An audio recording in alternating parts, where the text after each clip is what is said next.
Hey everybody, Bill here, Lloyd there. Lloyd, it is the 26th episode of On Deck, I think. And how are you doing, my friend? I'm doing good, dude. My replacement to my dead PC came in and it's working. I knock on wood, it's working. I'm not going to jinx it, but I'm a happy guy right now because I have a PC that is functioning that I can install games on and capture games, but also use it as a way to get more content to my Steam Deck. So it's win-win-win for me here. Oh, you mean through playing it on your PC, but streaming it to your Steam Deck? That's right. Using Moonlight and getting all that stuff going. Got it tested last night and it's working beautifully. Love it, love it, love it. Finally having a PC that works when you paid for a PC is a good thing. Imagine that. How long has it been? Like, I think you ordered this thing. How long ago? I think it's been 7 weeks from when I first placed my order to today. It would have been like Friday would have been 7 weeks. And I finally have a working one. So sure, I'm going to complain about 7 weeks of my life wasted doing tech support, but I have a working PC, so I don't even care. All that stuff, it's in the past. Who cares?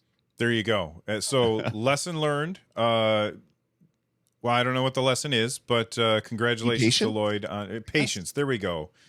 Patience you must learn, as we just all got done watching Kenobi. So a little Star Wars quote there for you. All right. If you guys did not know, speaking of PCs, this is On Deck, our PC gaming, Steam Deck focused podcast. Lloyd and I sit down every week and we talk about all of the PC gaming and Steam Deck news. And big thank you to everybody who watches this show either on YouTube or listens to it someplace. By the way, if you're listening to the podcast somewhere and you want to help us out, share it with a friend. Give us a rating, like go on the iTunes. They don't call it iTunes anymore. Apple podcast thing and do 5 stars or something. And if you're watching this on YouTube and you're one of the first people here, then thank you very much for being here and pay attention throughout the show. There'll probably be a code or two that'll show up and you can, if you're the first person to grab that code, then you get a free game. All right, Lloyd, let's start off with comments from our previous episode. This comment came in from Sean DS89, and here's what they had to say. They said, when I connect my Steam Deck to some TVs, I don't get a signal when I use an emulator. Some TVs have worked, some haven't. I'm thinking that maybe it's because I'm using a third-party USB-C hub, and maybe when the official dock comes out, this issue will go away. Has anybody else experienced issues like this? If so, have you found a way to fix it? So first off, Sean, thank you very much for watching the show, or however it is that you, it was a YouTube comment, so obviously watching the show. Thank you for watching the show. And Lloyd, have you done any emulators when you are docked to a screen? I'm trying to think if I've played an emulator when it's hooked up to a screen. I know emulators have been the most finicky of things that I run. Like if I have custom settings, like changing my display rate from 60 frames per second to 40 frames per second, say, a lot of emulators will bug out. Their audio will start going like it's struggling to figure out when it has to pause and do things like that. I've noticed that a lot. Can somebody please clip that for us? Go ahead. Yeah, that there's going to be a remix soon on Discord, I'm sure. But it like really affects the audio and of course the video as well. But it's the audio is where I really notice. So when I play an emulator, I generally have to run it at 60 frames a second. What I'm assuming is happening, obviously don't know for sure because I haven't tried it, is that the emulator is trying to output a non-standard resolution just to be more pixel accurate to that console. So it might be like, I don't know, 570 by 480, say, just some random number. Maybe your third-party USB-C to HDMI adapter doesn't know what to do with that resolution. It's like, this isn't 720p, so it just doesn't work. I have another little device here, this little Genki video adapter that I backed on Kickstarter, and I know that this doesn't work with my Steam Deck at all. It doesn't matter what I hook it up to. This will not take a video from the Steam Deck. It's expecting a standard resolution, and it's not getting it from the Steam Deck for whatever reason. So it could be an issue just similar to what I had with this this cheap little like $30 video adapter thing. That would be my assumption. One way to test that would be to go into your emulator and see if you can force it to use 720p. And if it outputs okay, then that's definitely what the issue is. It's that HDMI, a USB-C to HDMI adapter doesn't know what to do with strange resolutions. Yeah, I think that you might also want to look into the idea of which emulator are you using. Like, that's information that we would definitely, like, that somebody who would tech support this would absolutely need in order to help you with this problem. I've been using, I never remember the name of this one, Retro, oh my goodness. I've been using, come on, library. I was Retro Arch or Arc, however it is you want to say it. That's the one that I've been using. I did hook mine up after I read this comment. I hooked mine up to my TV and tried it out, and I didn't run into any issues. So it could be the emulator that you're using. It could be, like Lloyd said, the non-standard video resolution. It could be the hub, and it could be the non-standard video resolution. But if anybody who's watching this on the YouTube channel wants to leave a comment to help out, what was his name, Sean, then please do, and in the comments down below, help him out. See if we can figure out this problem for him, if you have a solution. All right. So big thank you to Sean for sending in that comment. Let's move on to What's on Deck. This is where Lloyd and I talk about the games that we've been playing this week, either on our Steam Decks or on our PCs. I've been I never boot my, don't tell anybody. I never boot my computer anymore. I always just play it on my deck. It's just because I turn it on, I hear the fan go whoosh, and I'm like, oh my goodness. And then I got to wait for Windows to boot, and then I have to I walk over and I have to like touch my keyboard and put in my little pin in order to get into Windows, and then so crazy. It's such a pain. And I know, third world first problems. We had this conversation before recording, Bill. You shamed me with first world problems, but now that is the most first worldly of first world problems. I have to get up and touch a keyboard because I was like, 4 numbers. Yeah, I just put I had a controller, and I was like, oh, I'll just hook this up and make it jump into Steam Big Picture mode and turn my PC into a console. It's not quite there yet. Maybe if I install Linux, but I probably won't. Anyway, Lloyd, let's start with one of the games that you've been playing this week on your Steam Deck. Yeah, I've probably spent the most time on my Steam Deck with Final Fantasy VII Remake. I am absolutely in love with this game. Final Fantasy VII was kind of my eye-opening experience for JRPGs. I had played a lot of them in the past, but I was never as obsessed with a game as I was with Final Fantasy VII when it originally came out on the PlayStation. Like playing everything, breeding black chocobos, doing all the crazy summons, like Knights of the Round, getting every ounce of content out of that game. That's obviously not this game. This game is Final Fantasy VII story divided into 3. This is the first part of it. There's a lot new in here that never happened in the original game. They've fleshed out so many characters and relationships, and I am just loving seeing like kind of the relationship between Cloud and Aerith, or Tifa, and all the other things that are happening with kind of the world around what's happening in Final Fantasy VII Remake. It is so good. I've played a total of 16 hours on deck and probably about an hour on my PC here. I wanted to see how easy it was to play a PC game and then start it on deck almost immediately. And from playing it on PC, shutting down the game, and then turning on my Steam Deck, the Steam Cloud save transfer had already happened. So between shutting the game down, reaching my Steam Deck and turning it on, and then seeing the game, the save start downloading when I hit play, so cool. It's so cool when it works as well as it does. So yeah, that's probably what I've been playing the most of over the last week. I am just absolutely in awe of how well this game runs on deck, because I'm playing it, and it even runs well on the PC. Like on my new PC, I have a 3060 RTX, and I'm playing at 4K with everything turned up to high. And I had like my little GPU monitor, and it's around like 25% with my CPU at maybe 30%. So it's not a crazy taxing game, which maybe is why it's running so well on deck.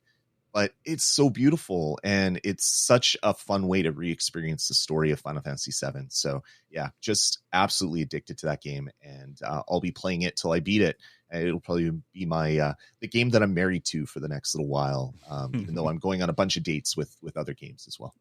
Well, I'll tell you about a game that I'm not married to it, but I've been playing it. I just picked this up thanks to the Steam Summer Sale, which we'll talk more about that in a little bit. But it's a game that I actually already had on the Nintendo Switch, but I wanted to be able to play it on my Steam Deck because the Steam Deck is so much more comfortable to play. Yep. And that is Sonic Mania, which I am a huge fan of 2D Sonic games. I don't like 3D Sonic games, but 2D Sonic games are really, really good. And then when this one came out, and it was basically, this is a game that is made by fans of the original Sonic games. And then Sega was just like, you know what, Christian Whitehead, we know how big of a fan of Sonic you are. We're going to hire you and your team Right. to make the next Sonic game, which is amazing that they did that. This game is so fantastic. It's $5 right now, thanks to the Steam Summer Sale. You can play multiplayer. I don't play multiplayer Sonic games. No, thank you. I prefer just single player. I don't like having the screen split. I don't like split screen gaming, really. I'm selfish and want to keep the screen all to myself. But this game's awesome. The music is awesome, and playing Sonic Mania again is fantastic. And it's got a bunch of different modes. Like, it's got Mania mode where you just go through the quote unquote story, and then they have like time trial mode and a bunch of other stuff. I only have about an hour of it so far on deck because the Steam Summer Sale just started, and so I just picked it up and played a little bit of it. But this game's awesome, and if you have not picked it up, it's definitely worth the $5 fee because it's 75% off right now. I love summer sales. It's so That's fantastic. But Sonic Mania is the one that I've been playing. What's the next one on your list there, Lloyd? Well, let's keep it Final Fantasy. I was so into Final Fantasy VII Remake that I was like, hey, let's see how emulators run Final Fantasy IV. I own the cartridges. Is this the Pixel remaster, or this is on emulator? Both actually. Okay. So Okay. So I own the cartridges. I own Final Fantasy 2 and 3 on the Super Nintendo, which is Final Fantasy 4 and 6. And I was like, you know what? Let's see how well they run in emulator. So for the first time, I used Steam ROM Manager. So got the games onto my Steam Deck, and then ran the ROM Manager only for the Super Nintendo folder, which had the two games, which I put there, Final Fantasy 2 and Final Fantasy 3. And then what it did is it created Steam icons with all the artwork and everything, as people have been doing for a while with Steam ROM Manager. And I jumped right into it, and I played probably about half hour of Final Fantasy IV on deck. And I'm like, man, I love this game so much. And then the Steam sale hits, the Steam Summer Sale hit. And I've had Final Fantasy 4, 5, and 6 on my wish list for a while, the Pixel remasters. So I was like, you know what? They're on sale 20% off. 20% is better than zero. So I picked up the Pixel remasters for 4, 5, and 6. And then I started the Pixel remaster for 4. And just to kind of contrast and compare the two ones, whether I'm playing the Super Nintendo original using an emulator, or if I'm playing the Pixel remaster, the amount of work that they've done in the Pixel remaster to make it a better experience makes it so I don't even want to play the originals anymore. Wow. You can move at a diagonal. You can speed up your battles like you can in the Super Nintendo version, but there's a bunch of different options that you have now, which will auto cast the same magic that was casting before. Like all these things that you could kind of get. Like when I play a lot of JRPGs, I'll watch TV and I'll just like random battle and hold down X and just keep attacking to get experience and just farming all these enemies. Well, they've made it easier with the Pixel remasters with all these controls that you have. So I played through the first probably about an hour of the Pixel remaster as well. And it's so good. It's essentially the Super Nintendo graphics polished up a little bit. So it's not like it's some mind-blowing thing. It's not like the 3D remakes that they did on like the DS or whatever. But man, they run so well. So I know as soon as I'm done 7 remake, I will probably be playing the Pixel remasters of 4 and then probably 5 and 6 as well.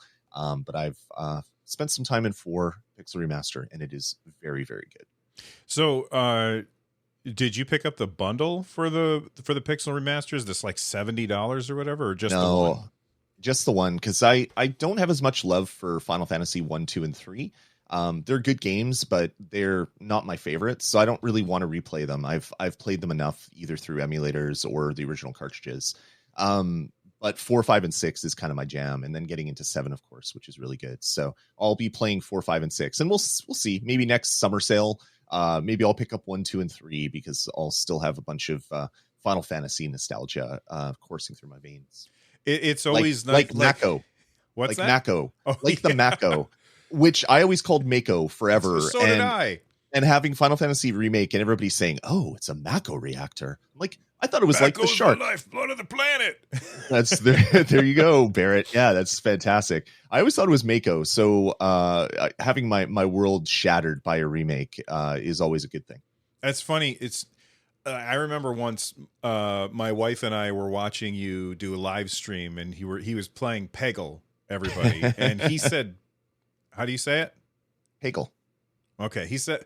I felt like he said Paggle before or whatever, but it was funny. I was like, "Well, honey, he's Canadian," because she doesn't talk to you all the time like I do, so Sure. like she forgets that you're Canadian and have a slight accent compared to us. But we both say Mako the same way, the wrong way, apparently. Yep.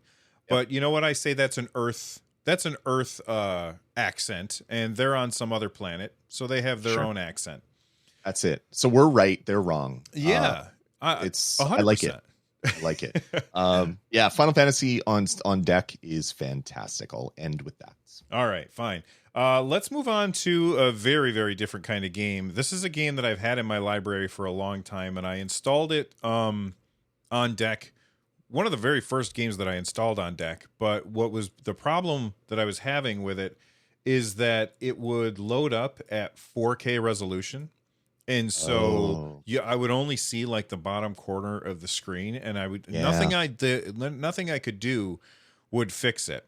But now I've got a fix for it, and this game is awesome. If you like fast-paced, old-school style shooters, this is that, but it's also a roguelike where it's random generated dungeons. You go in there with your magic wand, which is essentially your gun, and you can pick up like other spells, which are other guns. And your magic wand has unlimited ammo, but is pretty weak. And then you pick up these other spells and you use them until they run out of mana, which is your ammo, or mana if you're from what's the city in Final Fantasy VII? Oh God, I'm blanking on it.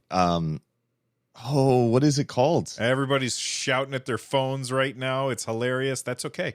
You know what? We're not going to figure it out. We're going to move on. Anyway, so you run out of mana and then you go back and switch to your regular wand as your spell. But this game is called Ziggurat.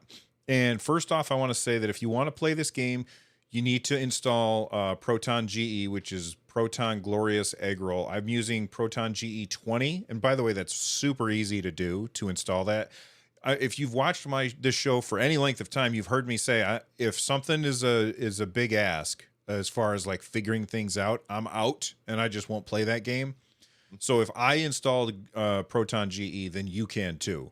It's really easy. You got to use Proton GE. At least 20 worked for me. I don't know which ones, I don't know if the other ones will work or not.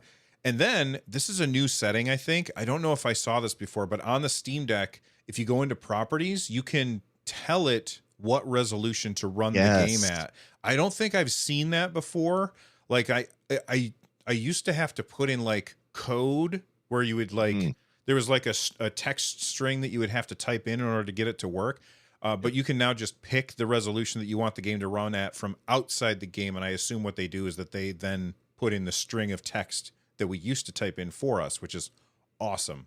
Anyway, once I got it running, this game is just so fantastic on deck. It is blisteringly fast. The way that you move, if you've played those old school shooters like Doom, sorry, wrong screen. Old school shooters like Doom or Quake or Unreal, the really, really fast paced ones. That's how you move in this.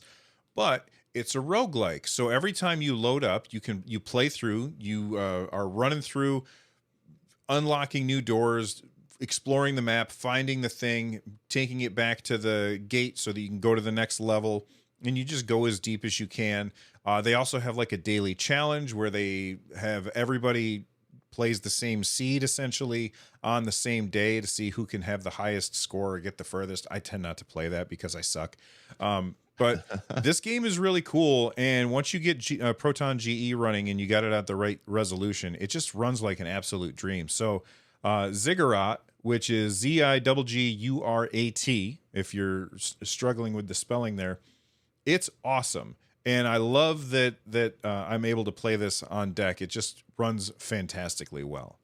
Nice. That's awesome. I was going to mention the resolution thing because I found that the other day when I was trying to. Well, we'll get to that in a minute when I'm talking about a game that I've been having some issues with, and I was looking through the properties and I'm like, resolution, was that always an option? So I guess that's something that they added with a recent patch to the Steam Deck. And and you wouldn't notice that option if you don't go into the properties of the game. So like when you're on your menu, instead of like starting the game and going into options, two buttons to the wrong direction, two buttons to the right on the Steam Deck is like a little gear icon, and you tap on that and you can say, show me the properties of this game, and then there's a bunch of different options in there, and one of those is you get to choose the resolution. Anyway, Ziggurat is 80% off right now. It is $3. If you like roguelikes and you like old school fast-paced shooters, it's definitely a game for you. What's next, Lloyd? What's the next game you've been playing? I love me some dual stick shooters, and I've had this game on my wish list for a while, since getting the Steam Deck, actually. It's a game called Saturn Deluxe, and it is essentially Berserk crossed with Robotron, crossed with psychedelic visuals. It is a fun and fast dual stick shooter. You'll quickly die, and that's okay because it's a high score chaser. So much fun playing this game. I'm having some bugs with it, and I haven't spent any time trying to fix it, but after every level, there's a good chance that the game will crash. Whether it's the first level you beat, second level, third level, or whatever. I've been wanting to mess around with the different versions of I like the various things that you can do. Change to Glorious Eggplant, maybe, or just one of the other Proton versions to see if that fixes it. The game is so good. I really hope that they get this one working, that it doesn't crash, because it is as addictive a dual stick shooter as I've played. So definitely worth it. And it's on sale right now with the Steam summer sale for like $4. And it's definitely worth that price. Yeah. And it's actually in a bundle with another game called Tech Beat Heart and Palm Ride. And I don't know about you guys, but I I adore, if these must all be by the same developer, and they must know like the aesthetic that I like, the 1980s futuristic neon stuff. Yep. Oh my God, these colors are just beautiful. I love the way this looks. And Palm Ride, I think I may absolutely have to buy this. I don't know that I have a choice. Yep. For $5.30, you get all three of them. Yeah, I'm gonna do that, I think, because I really want Palm Ride. Palm Ride looks ridiculous. I didn't notice that one before, but that is right up my alley. I love that kind of, I don't know, synthwave, vaporwave kind of styling, and Palm Ride is essentially that in a nutshell. So hopefully it works really well on deck. But I'll know right after the show because I just hit buy. Awesome. I won't hit buy yet. I'll wait, and then you can let me know. All right. Speaking of games that are 80s and nostalgia driven, I ended up picking up for 75% off right now, $2.49. A game that I played. So this is how long ago I played it. When you get your high score, it asks, "Do you want to post this to Facebook?" Like Facebook integration into the game, which is ridiculous. And that game is Pac-Man Championship Edition DX Plus. I think I played this back on the Xbox 360. It could be. Anyway, this game is really, really cool. I'm a huge fan of Pac-Man. If you're watching the show right now, you can see that I got Pac-Man stuff like all over the place. Right off to the side here, I've got like an actual miniature Pac-Man arcade cabinet.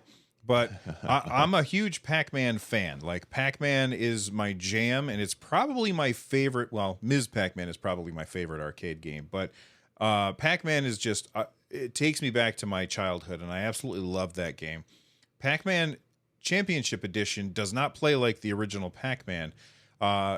You don't see all of the dots on screen at the same time. What you see instead are just a certain set of dots that you have to eat, and then a fruit. And when you eat the fruit, it spawns the dots on the other half of the board. So then you go over to the other half of the board, and there'll be ghosts like all over the board, like tons of them. And they will just be sitting there stationary until you pass them. As soon as you pass them, they activate, and then they start chasing you. And so you clear the left side of the board, and then you clear the right side of the board, and then you clear the left side of the board again, and you keep going back and forth until a power pellet shows up. You eat that power pellet, and then you can turn around and you can eat this chain of ghosts that are chasing you. Like, I don't know, 60 ghosts or something are chasing you, and you eat them all, and then you pick up right where you left off. And the thing that I love most about this is that the game is designed to be played in small chunks. Like, when you play the game, you can do like time attack. And so you say, all right, I'm going to spend 5 minutes playing. And so you are timed. You have 5 minutes to get the highest possible score you can. If you have 10 minutes to play, then you can say, I'm going to play the 10-minute version of the game and see how I can do there. It's awesome. It plays really, really well on the deck. I will say, I tend not to play too many games that are really reliant on the D-pad. This one is very reliant on the D-pad, and I do have to say that the Steam Deck's D-pad leaves a little bit to be desired. It's fine for 99% of the games that you're going to play. But when I was playing this, I was a little disappointed in it felt a little mushy, not as clicky as I'd like. And I never really noticed it before playing this game, especially because as you're playing this, it keeps getting faster and faster and faster. And I miss turns that I otherwise wouldn't have missed if the D-pad had been a little clickier, I think. Maybe I'm just blaming, I'm somebody who sucks and I'm blaming the tools. Let me know what you guys think. But I absolutely love this game. It's fantastic. And it's one of those games that will always forever be installed on the Steam Deck because it's great for just 5 minutes of quick gameplay. Have you played this one, Lloyd? I have. When it first originally came out, I was absolutely addicted to it, like getting the sparks going around corners to get a little bit of a boost in speed, to get in front of the one ghost that you need to so that you can get a power pellet and kill like 80 of them in one go. Like, just the moment to moments action in the game was so good. I also picked that one up because it was on Steam in the Steam summer sale, and I picked it up for whatever the price was. I haven't booted it yet, though. It's installed, but I haven't started it. But yeah, I'm like you. This is a game that I constantly would go back to on like my PlayStation or whatever to play it from. I don't know, just randomly. I get the hankering to play some Pac-Man, and I'd go boot up Championship Edition. So having it on my deck is very much a no-brainer.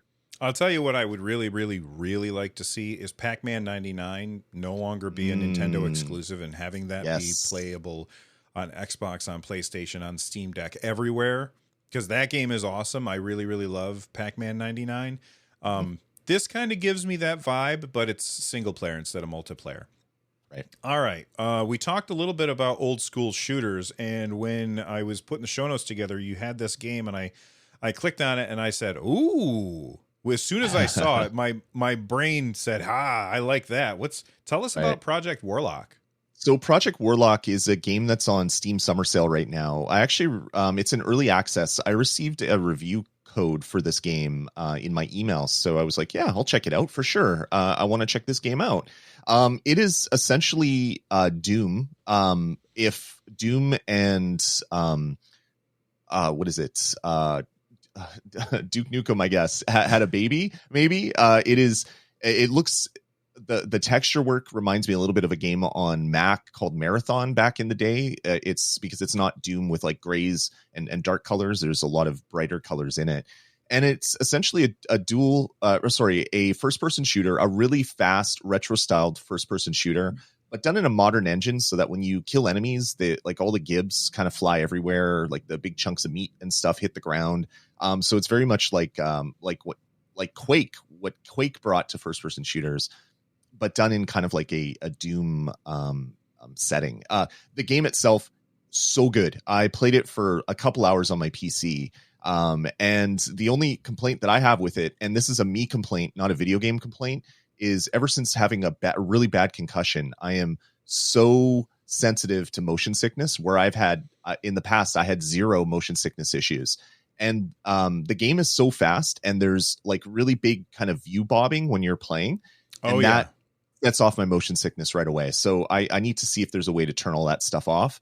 The game itself, love it. Definitely worth checking out on the Steam sale for $3 or whatever the price is. This is something with this game happened that no other game has done on my Steam Deck. I went to install it, and it installed instantaneously. And I'm like, wow, this is a really small game.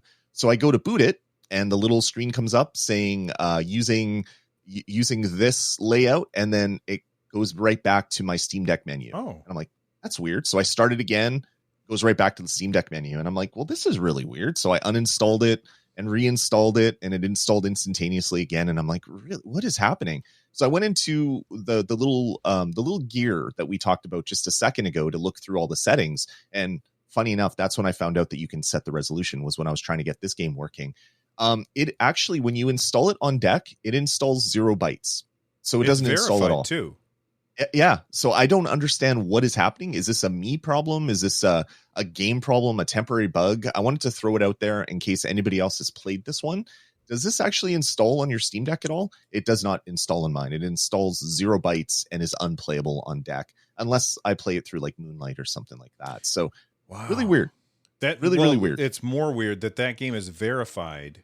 I might spend the $2.76 because this game looks really cool. I might spend the $2.76 just to try it out, do an experiment, and find out. But that's really disappointing, because this is reminding me a lot of Ziggurat. But I like the art style of this so much more than Ziggurat. Like the enemies that you're fighting against in this, they look like 2D sprites. Yeah. And that is so appealing to me as somebody, like, even when you're going around them, they're always facing you as 2D sprites. I love that.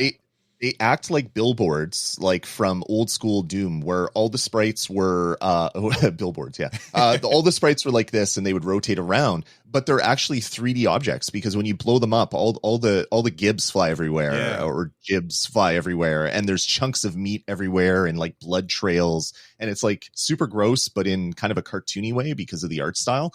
I love this game to death. It just doesn't install for me on deck. I don't know. It's 0 bytes. I can't get it to install. I'm not sure what the issue is here. But I thought I would throw it out just in case anybody else has those issues. Project Warlock is a fantastic game, and it is a game that I very much want to play on deck, but hopefully that will happen in the near future. All right. So usually at this point, we would move on and talk about like whatever patch notes that Valve had pushed out. But I have to say, seems like they're slowing down. We haven't had a patch in 2 weeks. Like, I brought it up, and the last time that we had a patch, and listen, like on this Switch, we will go like 9 months without a patch. So that's not that big of a deal. But it's just strange, because from launch until, we'll say, June 9th, it was like update city. And we haven't had an update since June 9th that I'm finding, although it is possible, because they separated out the operating system from Steam, that they can patch without us rebooting our system, and maybe they're hiding some of the updates. I don't know. This is just I hadn't thought about that until just now, so maybe I'm wrong about that. But do you think that Valve is starting to feel like, okay, we're pretty stable now and we can slow down? Or do you think that do you think there's some other reason? I don't know. I think maybe it always seems like from launch of the Steam Deck, Valve has kind of a cadence to their updates where we were getting verified games on, like, if you use the tools to view your Steam Deck library and what gets verified. There was times where every single day I'd have a new game in my Steam library that would appear as like playable or whatever. And then I would go for 2 weeks without any new games in my library. And I have like a 600 game library, not the hugest library out there, of course, but I have a large sampling from AAA and non AAA games. So usually, very regularly, there's a cadence to these games getting updated or approved for Steam Deck. And then I'd go for weeks without it. Maybe this is just part of the cadence, the development cadence. Maybe they're working on squaring things away for Q3, which is kicking off right away. For all the people that are Q3 Steam Deck people, your decks are on their way in the next few months. So maybe it's something to do with that. They're just they're working on other things instead of working on OS upgrades. And that's absolutely fair for them. And don't think of this as a complaint. It was just, I noticed it this morning when I was like getting show notes together, and I was like, I wonder what the latest patch is, because I haven't seen anything. And normally I see it midweek, and I have to make a decision. Do I make a video to talk about it, or do I wait until when Lloyd and I sit down to talk? And I hadn't seen anything for a while. So it was just something that I noticed.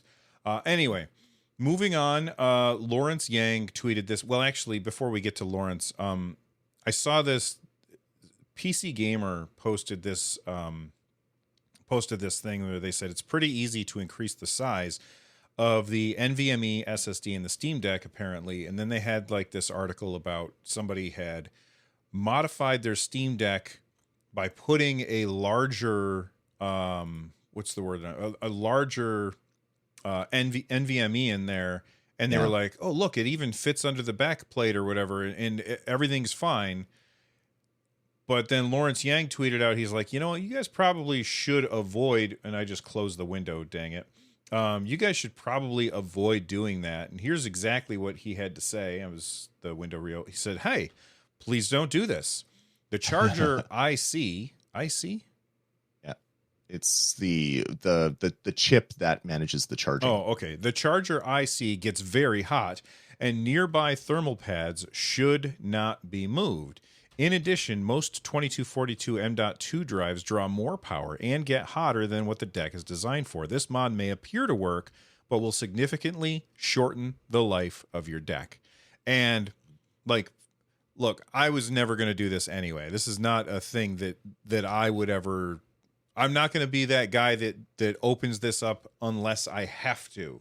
If you're looking for somebody that does that, the Fox just did this really cool mod where he got new thumbsticks that have like zero drift. Yeah, zero drift, because they got like magnets in them or something. Yeah. So make sure you check that out. He's a good friend of the show. But I'm never going to be pulling my Steam Deck apart and putting other stuff in there unless I have no other choice. But these people did that, and they said, "Hey, look, it works." But what they're not realizing is that Valve has done a billion iterations of this to get to what we end up with as the Steam Deck. They did a lot of testing to say, this is a good thing, this one doesn't work for this reason.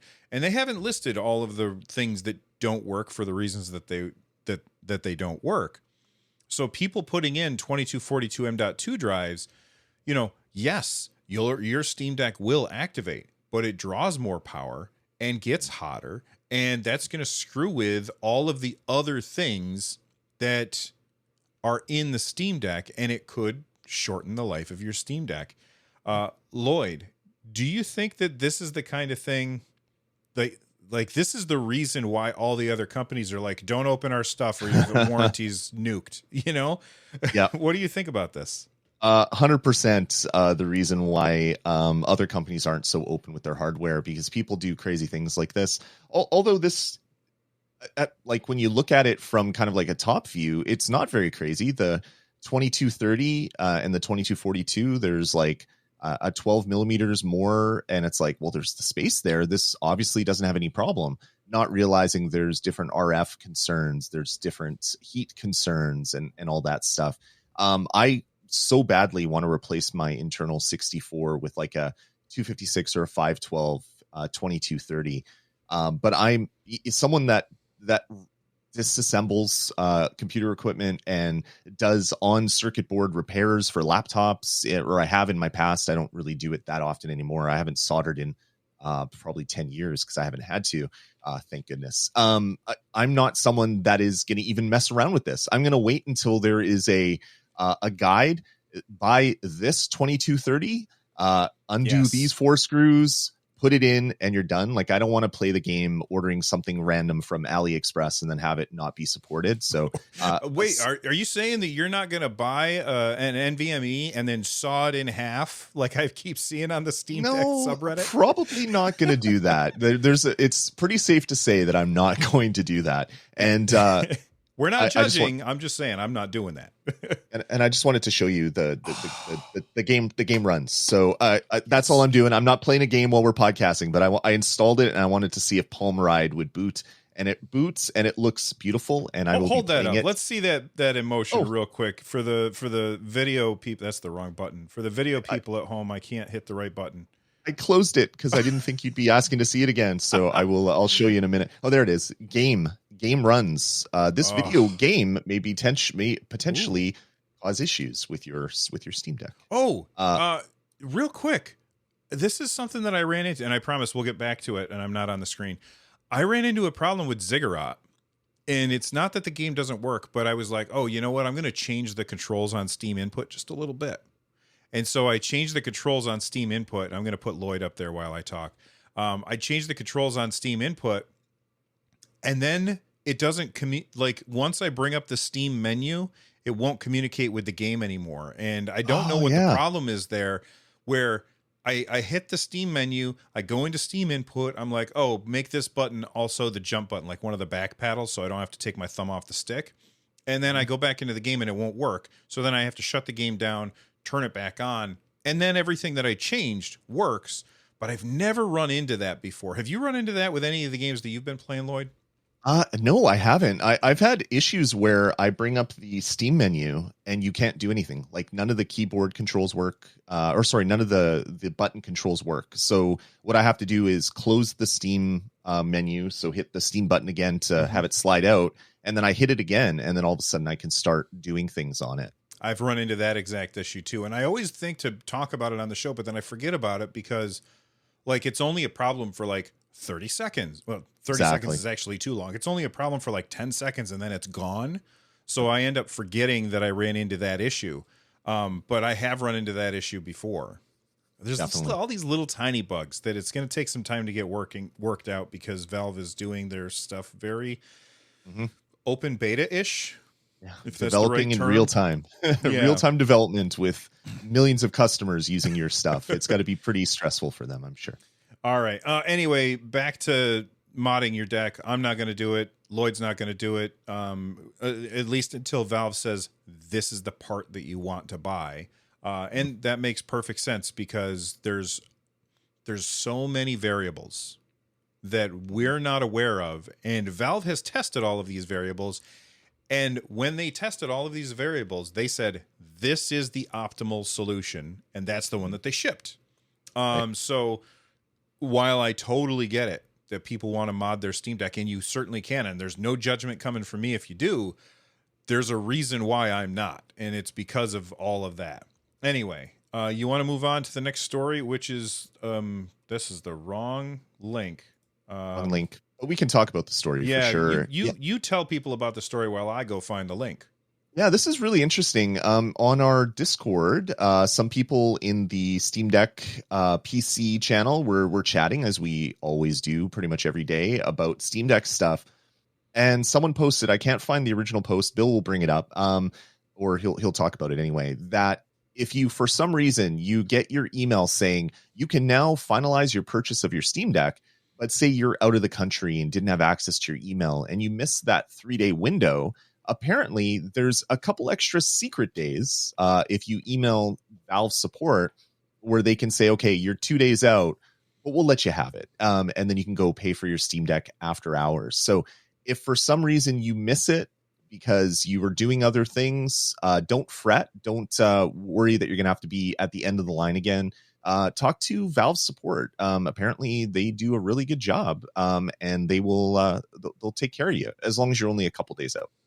Yeah, and this is official. Like, this is coming from the @OnDeck Twitter handle, which is the official Steam Deck Twitter handle. It is not the Twitter handle of this show because they were a little faster than I was, I guess. But @OnDeck tweeted this out, so they have a link, and I'll throw a link in the show notes so that you guys can hit that, because I know that there's a lot of people that listen to this show or watch this show that don't yet have their hands on the Steam Deck, because they are in line, they're Q3 or later or whatever. And, you know, I don't know about you, Lloyd, but because I have mine that Valve sent me, but we also have a second one that I ordered. The one that I ordered, I finally got, by the way. Gave it to my son for his birthday. And by the way, I'm going to try and put on the screen right now while I'm talking B-roll of the two screens next to each other with the same game running at the same time while I'm waving like a bright light over top of them so that we can all see the difference. And maybe I'll make a separate video about that later. But I have to say, wait, what the heck was I talking about? Oh, yeah. When I got that email, I was like, "Wow, I better hit the buttons fast in order to order things." And I'm sure that you were the same way, ordering your deck as fast as you possibly could. I did, yeah. And you beat me. I was going to say, "Oh, you did get your second one. Can you do a video?" Because the most frequent question I get is, "Should I spend the money for the 512? Is the screen that much better?" And it's like, well, I have a 64, so I can't help you. Talk to Bill. But putting a video up would be absolutely perfect. Yeah, so maybe I'll clip this part of the show out and put it as a separate video. But here's my thoughts on it.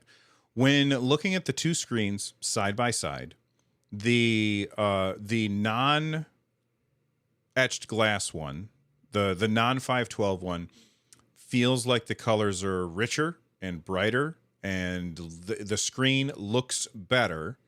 The glare is demonstrably worse. That being said, on mine, the colors look a little bit more washed out, and the glare is like non-existent in my opinion. That's not true. That's a ridiculous thing to say. The glare is so much better that it feels like it's not there by comparison. That being said, and I'm sure that you guys have heard me say something like this in the past, but if you put the two side by side, you can see the difference. If you don't put the two side by side, it doesn't matter, because you just get used to whatever it is that you're looking at. And I'm not the best person to ask about the glare. I will say that, because I don't play outside in the sun, and I don't play in super brightly lit rooms. I usually am playing in here or in the living room, and I tend not to have giant bright lights behind me when I'm playing, so that's kind of not that big a deal. If you were to ask me which one would I get, I would not make my decision based on the etched screen. I would make my decision based on the storage. And that's really where I would put my decision making, because when you are making that decision, keep in mind that you're not going to see them side by side, and it's going to be fine. Does this game run better on the on console X than it does on console Y? Sure, but it's only a little bit better, and who really cares at the end of the day? Pixel peepers care at the end of the day, but I'm not one of those people, and unless you're playing them side by side, you're really not going to notice.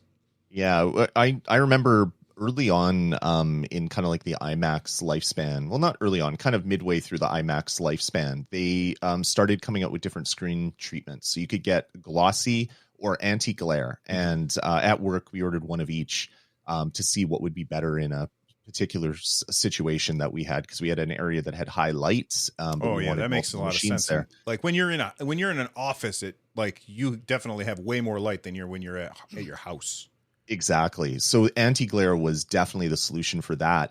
But when you tried to use an anti-glare iMac, in an area that didn't have a lot of bright light, the screen itself looked darker, and everybody had to like crank up the brightness to like max to have the same sort of picture as a non-glare one right beside it. So yeah, it is really going to be personal preference. But if you play in an area that, like, say if you're in a dorm room and you have one wall is all glass because it's all windows on one side and there's nowhere that you can go to get away from direct light, the anti-glare is definitely going to give you a better experience, even if you're not playing outside, but you just have a lot of natural light coming on.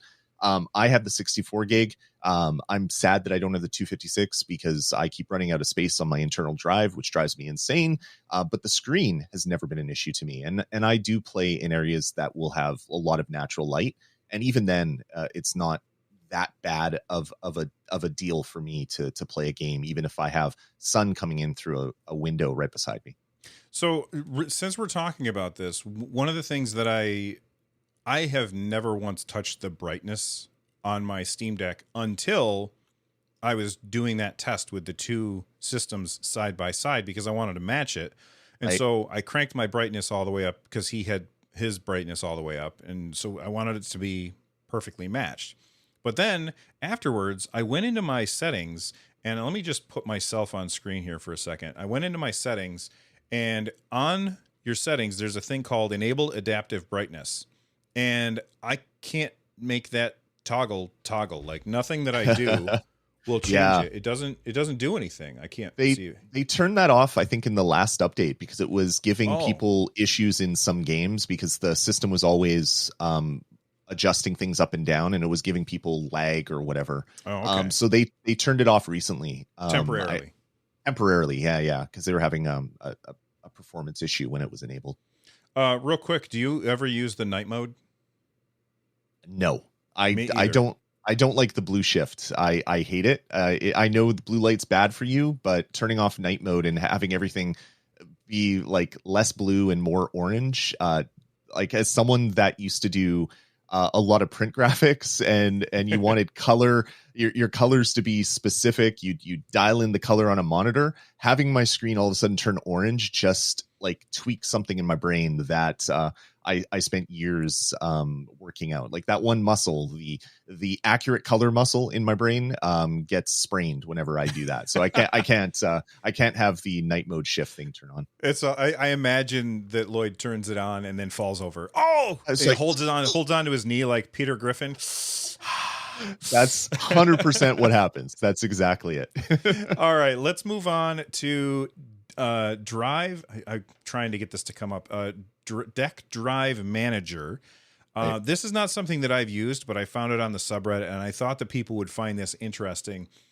Basically, the way that this works is it allows you to connect your Steam Deck to a drive that has Steam games on it, and then pull those Steam games off of that drive onto your Steam Deck without re-downloading everything.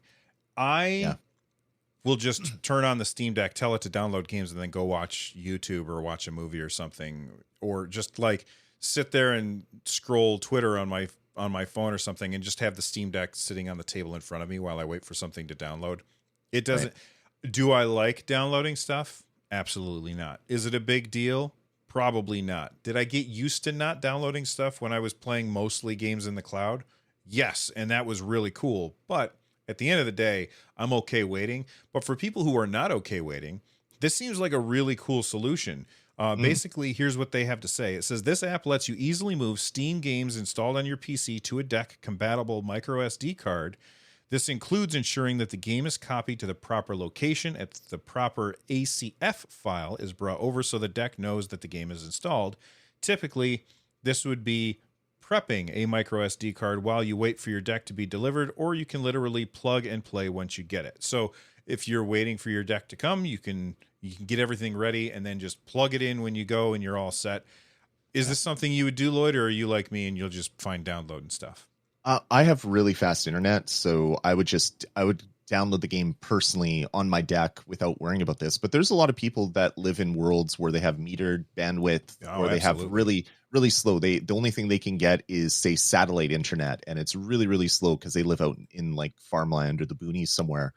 this would be a good solution for that. If you've already downloaded, say, Fallout 4 on your PC and you don't want to re-download that 20 gig file, well, then you use this deck drive manager to move it from your PC to an SD card that you're then going to use in your Steam Deck. Really great solution.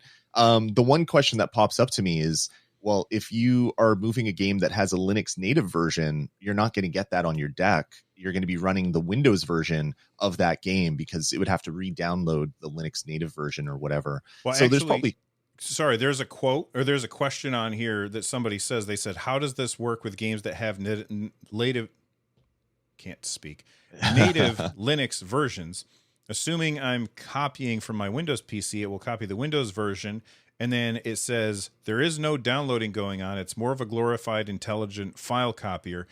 Imagine with Steam ID, you get an API call. I could reach out and see if a Linux version exists and at least alert you so that you don't waste the time copying over the Windows version. So the developer of this app didn't think of that. Somebody replied with that and they said, well, I could do this instead. And that would save you a bunch of time, which is great. Yeah, time and bits if you're paying by the bit on your home internet service. So yeah, this is a really cool utility.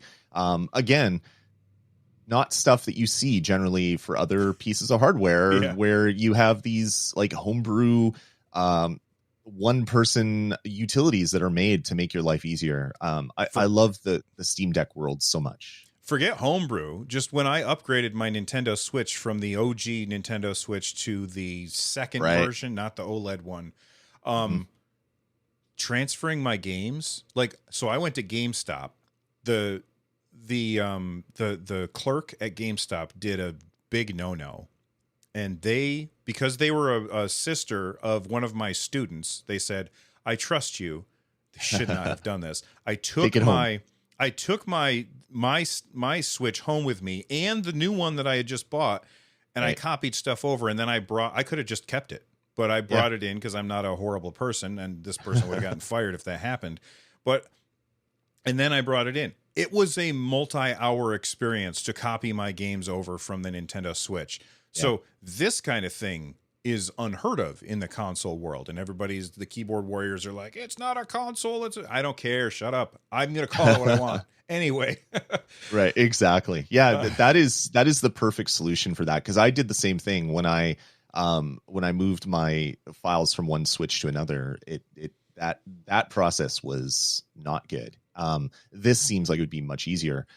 Thankfully, I live in a world of really fast internet, so I don't really have to worry about that too much anymore.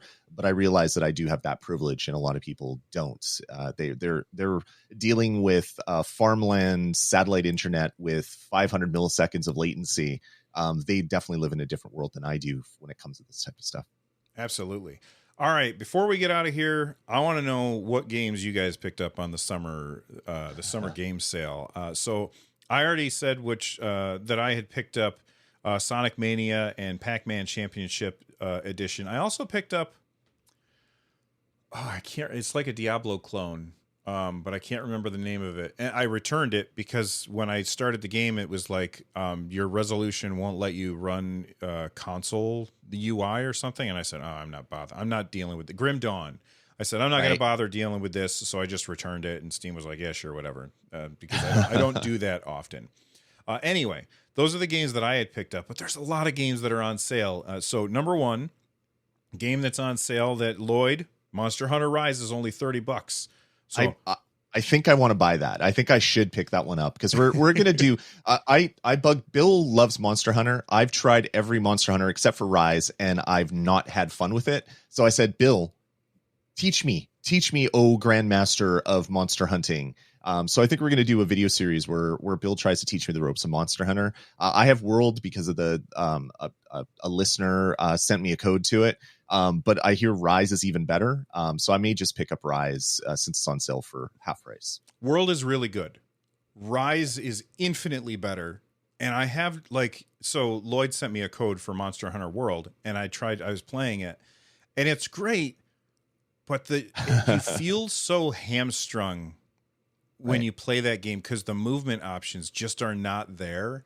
When you play Monster Hunter Rise, the movement, it's like going from Apex Legends where you can like slide down the thing and you grapple with the guy that has the grappling gun. It's like going from that to like, I don't know, some really slow shooter. I can't think of any, but you get my idea. Anyway, Monster Hunter Rise is $30, and I'm curious if that coupon that you have from your little Capcom bundle will apply. Just something to keep in mind.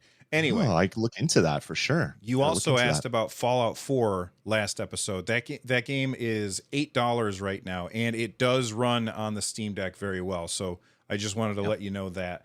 Dragon Quest XI is $25 on the Steam Summer Sale right now, and Risk of Rain 2, I've forgotten how much that is right now. I'm trying to open that one up. Both Lloyd and I have played Risk of Rain 2. That's 50% off for $13. That game is awesome. Great game. Really, really fun. I haven't played it on Steam Deck, but I've played the game and it's really good. And if I scroll down, it is verified. So there's that. But nice. Any games that from the Steam Summer Sale that jumped out to you as really interesting? I picked up a bunch of games off of my wish list that I've had for a while. Castle Crashers was like $4 Canadian. I love that game, and it's a perfect game to play in remote play together. So your friends that don't own it can jump in and play multiplayer with you. I picked up a game called Round Guard, which is if you played Yoku's Island Express, which is kind of like a pinball Metroidvania, this is kind of like that, except it's a pinball RPG where you're moving stuff around and bouncing the balls up to hit pegs and things like that. I also picked up Nightmare of Decay, which is a game that had been on my wish list for a couple months. It is essentially a fan-made reinvention of the first Resident Evil. So it has the really bad graphics, in quotes, bad graphics, but it's stylized to look nostalgic graphics. But the video that you're showing right now, the zombie even turns around like he did in the first Resident Evil. It has the bacon wrapped dogs as well, kind of like the first Resident Evil. All the dogs that were running at you look like they were wrapped in bacon, like they were at some sort of barbecue. It looks really fun. I have not booted it yet. I wanted to play it before the show so I could talk about it, but I've just spent so much time getting my PC working. Next episode for sure, because I have a lot of nostalgia for the first Resident Evil. I almost threw my controller for the first time ever when when things crashed through the window the first time, and I was playing in a dark room. Immediately went and turned on all the lights like a little baby because that game scared me so much. I picked that one up and I want to play it. And then, of course, all the Final Fantasies I picked up. I just this morning picked up Divinity Original Sin 2 because that is on sale for some really deep discounts as well. So I did really well in the Steam sale. I got a lot of games to play. Not that I didn't already have a lot of games to play, but I have even more now. I guess the problem.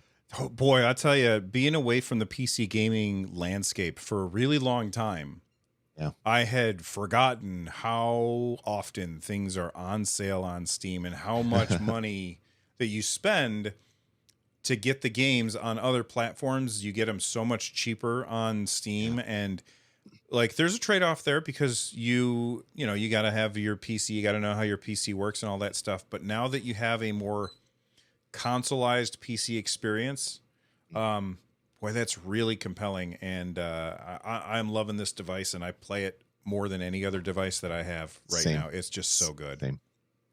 It's come to the point where I could play a game on Xbox Cloud Streaming or in Stadia because I own the games on one of those platforms. I'll just buy the Steam version if it's on sale for under $10 because the hassle to boot a game on another service, it's just easier just to buy it and have it appear. And I know I have that ability to do it. Not everybody does. I understand that not everybody has a lot of money to waste at this video game hobby.